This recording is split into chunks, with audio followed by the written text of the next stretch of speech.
Someone turns to you and asks, "What do you think?" A simple question, 4 words, very casual. And you have an opinion, a very strong one, actually.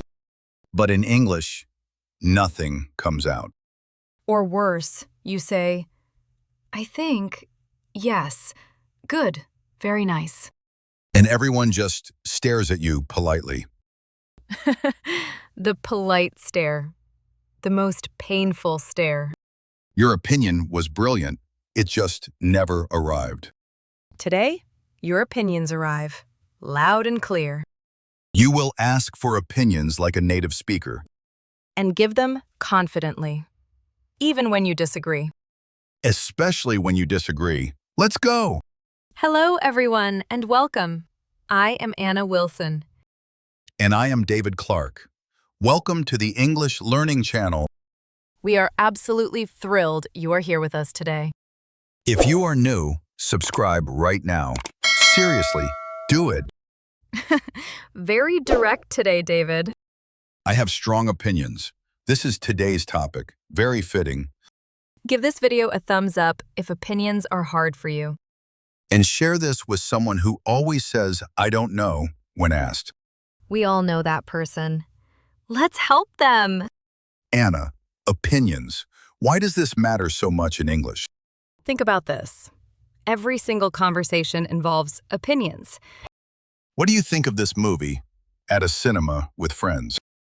Do you agree with this idea in a work meeting? What's your opinion on this in a class discussion? How do you feel about that? From a friend sharing big news. Opinions are everywhere, in every conversation, every day. And for English learners, 2 things are hard. Hard number 1, asking for someone's opinion politely. Hard number 2, giving your opinion clearly and confidently. And hard number 3, disagreeing without sounding rude. That was 3 things, David. I have a strong opinion that 3 is better than 2. And that is exactly today's topic. Let's build your opinion vocabulary. Right now, from 0 to fluent. Let's go! Okay, subsection 1, asking for opinions. Because a good conversation is not just about you talking. Right, you also invite others to share. You ask questions. And in English, there are many beautiful ways to ask. Level 1, simple and direct questions. What do you think? The most common, use it everywhere. What's your opinion? Slightly more formal. Good for serious topics. How do you feel about it? This is warmer, more personal. Feel about. This invites an emotional response, not just facts. Level 2, more specific questions. What do you think of the new plan? You name the specific topic. Do you agree with what I said? You check if they are on your side. Agree means you share the same opinion. You think the same thing. Would you say that is a good idea? Very natural, very conversational. And level 3, inviting shy people to share. I'd love to hear your thoughts. Thoughts means ideas, opinions, what is in your mind. This phrase is very warm, very welcoming. It makes people feel safe to speak. What do you reckon? This is very casual, British English. Reckon means think, believe. Like, what do you reckon about this restaurant? Okay, let's practice. Anna, ask me for my opinion on something. Sure. David, we're thinking of changing the podcast format. What do you think? Change the format? I'd love to hear more details first. He answered a question with a question. That is a valid opinion response. I have strong thoughts. I need more information first. Fair enough. How do you feel about it overall? Honestly, I reckon we should keep what works, but I'm open. Perfect. Very natural. Tip box. Golden tip. When you ask for someone's opinion, always use their name first. For example, David, what do you think? Using someone's name before asking makes them feel respected and seen. They are much more likely to give you a full, honest answer. It is a small thing with a huge effect. So remember, ask with, "What do you think?" for casual situations. Use, "I'd love to hear your thoughts" when you want to be warm and welcoming. And, "What do you reckon?" when you want to sound very natural and relaxed. Okay, now the big one, giving your opinion. This is where many learners just say, "I think it is good." And stop. Just good. That's it. The end. But your brain has so much more to say. So let's give your brain the phrases it needs. Level 1. Introducing your opinion. David, in my opinion, classic, clear, signals an opinion is coming. I think that the most natural opener. Use it constantly. I believe that. Slightly stronger than I think. More confident. Personally, I feel that the word personally adds emphasis. Personally means this is my view. Not everyone's, but mine specifically. As far as I'm concerned, this is a powerful phrase, very native sounding. As far as I'm concerned means, from my point of view, in my experience. Level 2, giving a strong opinion. I strongly believe that you are very sure, very confident. I'm convinced that. Even stronger, no doubt in your mind. Convinced means completely sure, 100% certain. Level 3, giving a soft opinion. When you are not completely sure. I'm not entirely sure, but I think. Entirely means completely. So not entirely sure means a little unsure. It seems to me that you are observing, not declaring.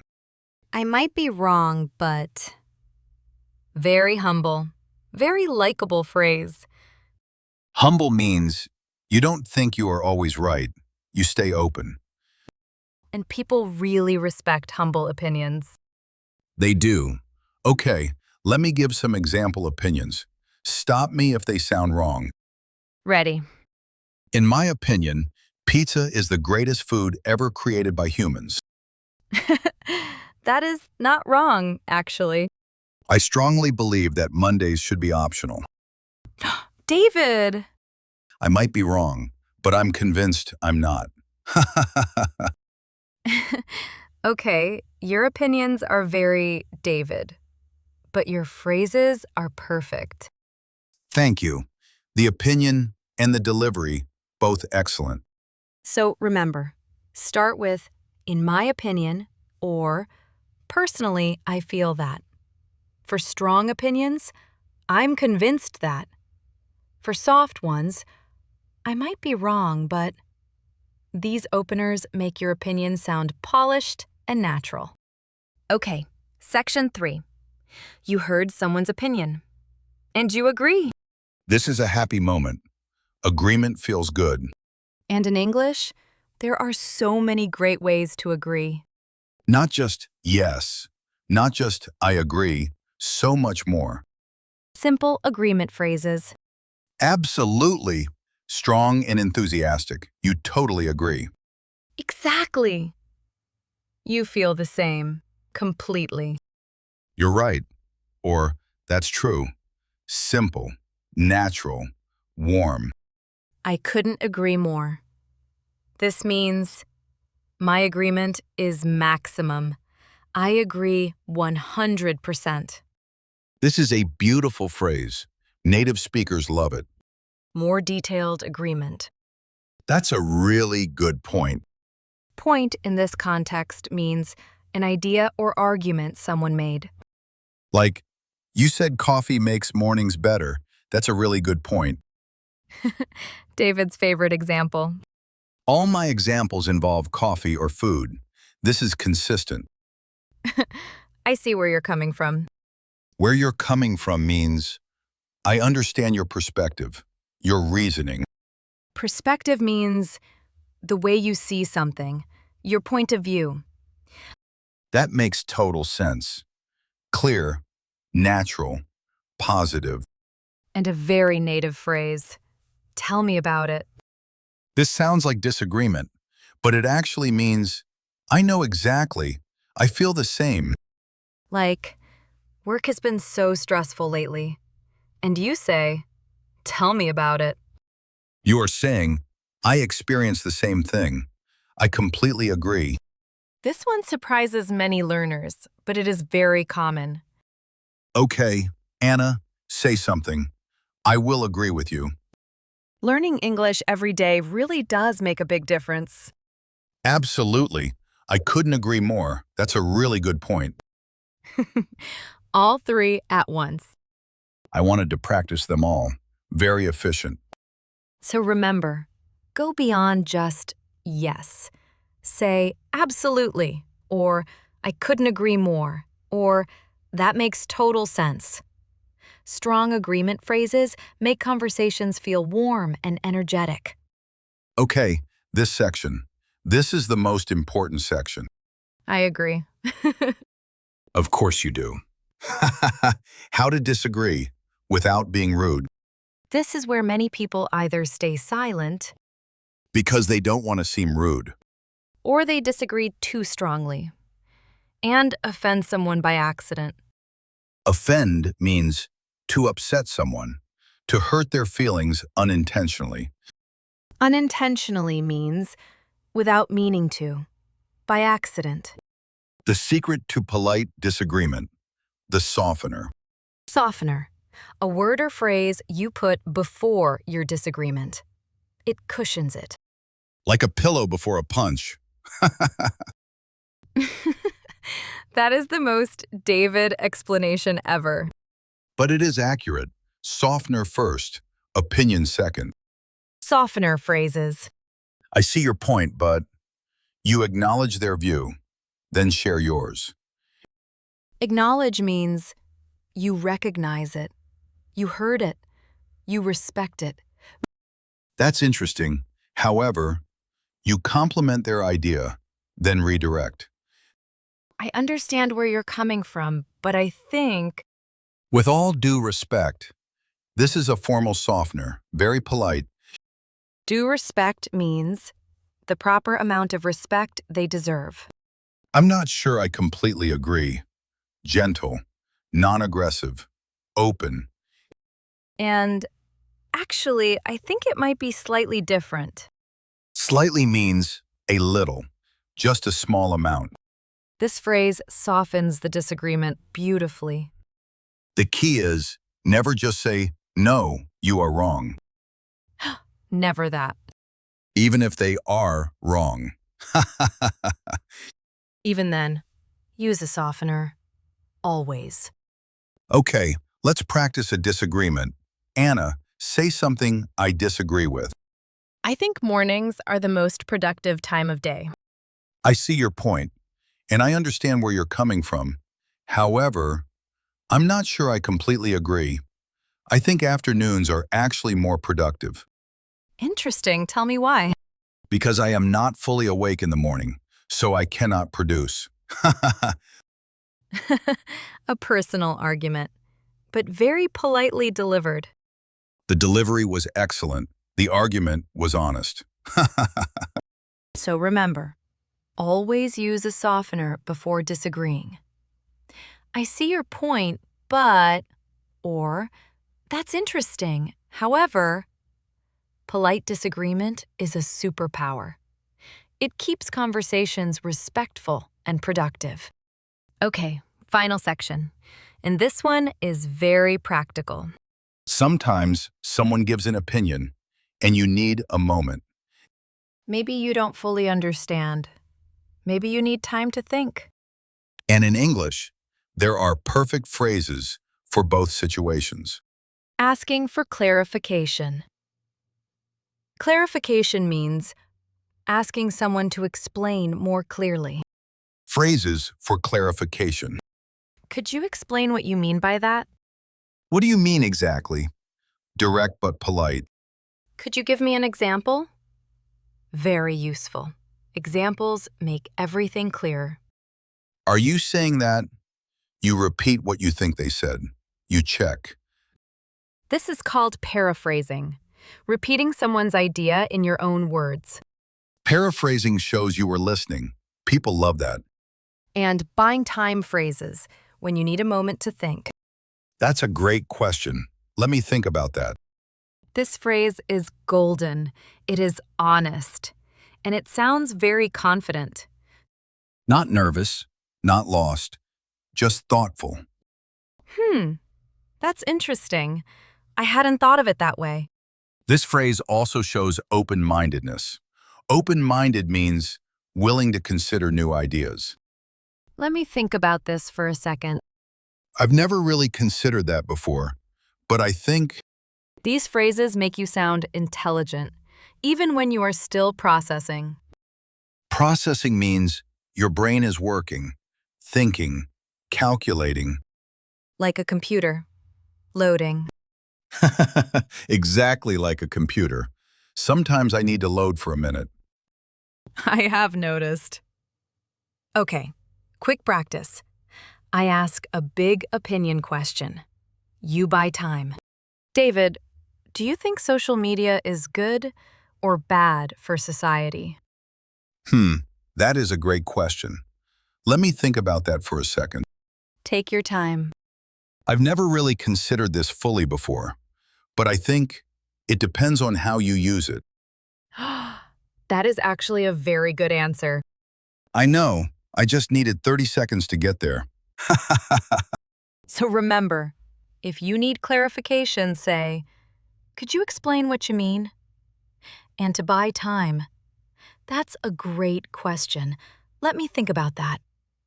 These phrases make you sound calm, thoughtful, and completely in control.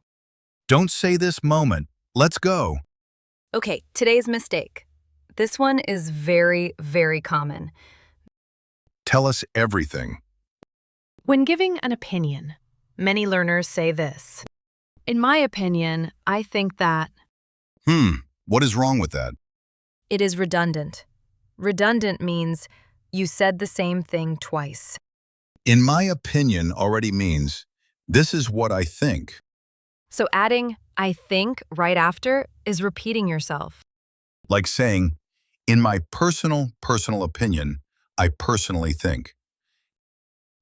Yes, exactly that level of repetition. So the rule is simple. Choose one opener, not both. In my opinion, this is a great idea. Perfect. I think this is a great idea. Also perfect. In my opinion, I think this is a great idea. Redundant. Pick one, use it, move on to your brilliant opinion. Because your opinion is brilliant. Don't dilute it with extra words.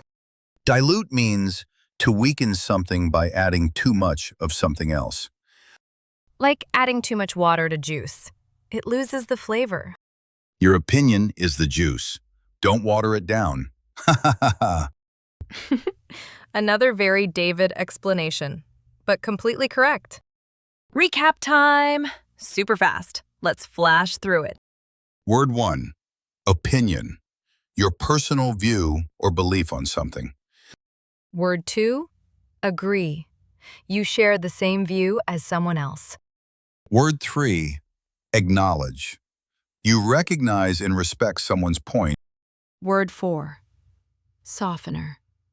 A phrase that cushions a disagreement. Word 5. Clarification.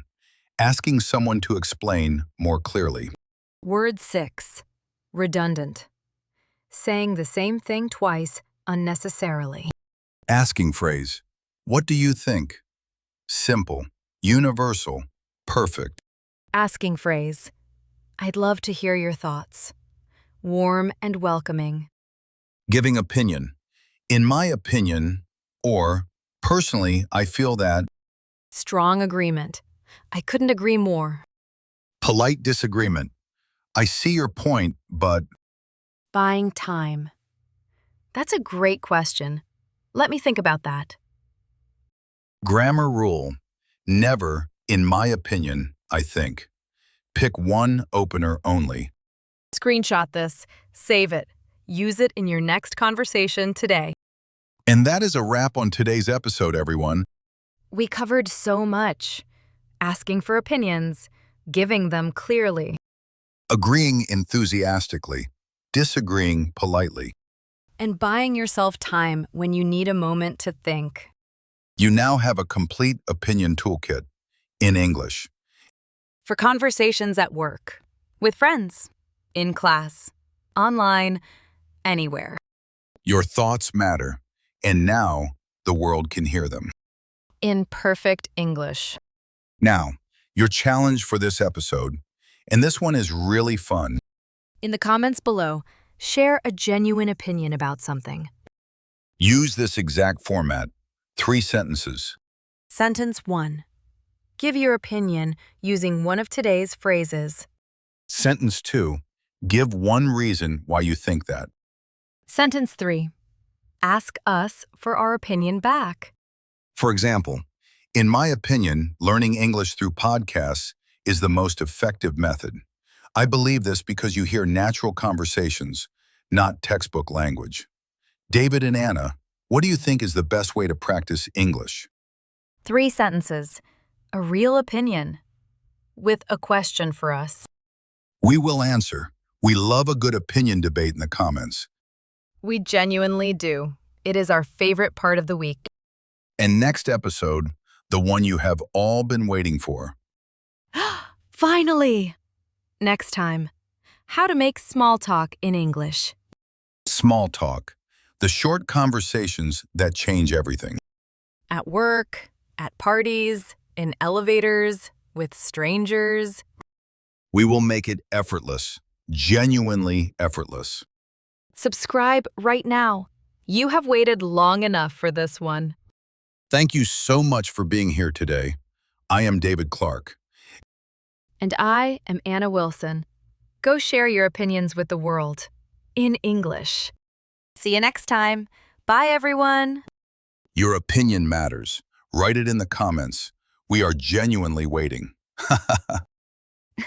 We really are. Goodbye, everyone.